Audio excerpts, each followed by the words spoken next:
Olá pessoal, novamente aqui mais uma vez o Marcelo Marques, professor de língua portuguesa, para a dica da semana para vocês. Sejam bem-vindos ao canal Gramática com Marcelo Marques.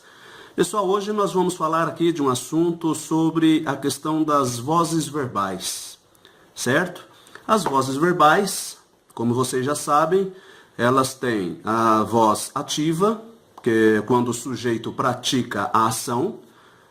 Nós temos a voz passiva, quando o sujeito sofre a ação, ou seja, recebe a ação. E a voz passiva, nós temos dois tipos, nós temos a voz passiva analítica e a voz passiva sintética. Nós temos a voz reflexiva e reflexiva recíproca, certo? Mas hoje eu quero falar especificamente da voz ativa e voz passiva analítica. Em outro momento, nós falaremos aí da voz passiva sintética e da voz reflexiva e recíproca. Belezinha? Então vamos lá. Vamos pensar aí numa frase, o repórter escreveu a notícia.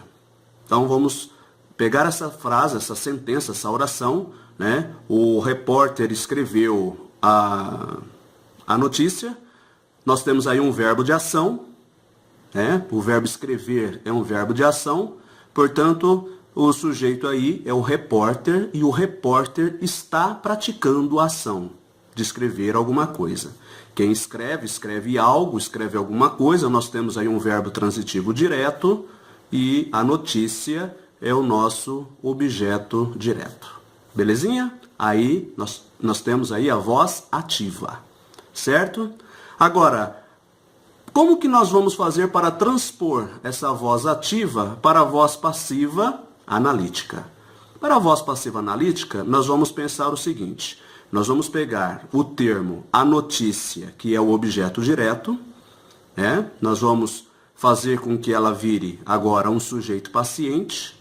Nós vamos pegar agora o verbo escrever, que neste caso o verbo escrever na oração estava no pretérito perfeito. Nós vamos ter então que colocar o verbo auxiliar, o verbo ser auxiliar no pretérito perfeito, certo?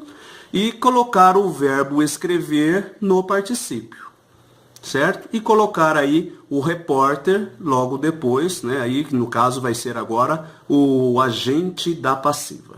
Então vai ficar assim, a notícia foi escrita pelo repórter. Pelo repórter, vocês vão perceber que ele continua praticando a ação, ele é o agente da passiva, por isso que nessa estrutura nós vamos chamar isso de voz passiva analítica, porque a gente analisa quem é que pratica a ação. O sujeito, a notícia no caso aí, ela não está praticando a ação, pelo contrário, ela está sofrendo a ação de ser escrita por alguém. Quem é que escreveu, no caso? O repórter. Então, o agente da passiva é pelo repórter. Nós temos a locução verbal, nós temos aí uma estrutura de voz passiva analítica. Certinho, pessoal? Se você gostou da dica rápida aí para vocês, dê seu like, se inscreva no nosso canal, divulguem aí para os seus amigos, certo? E toda semana estamos aí com dicas rápidas e práticas para todos vocês. Valeu, pessoal. Um grande abraço do professor Marcelo e até semana que vem. Deus abençoe todos vocês. Tchau, tchau.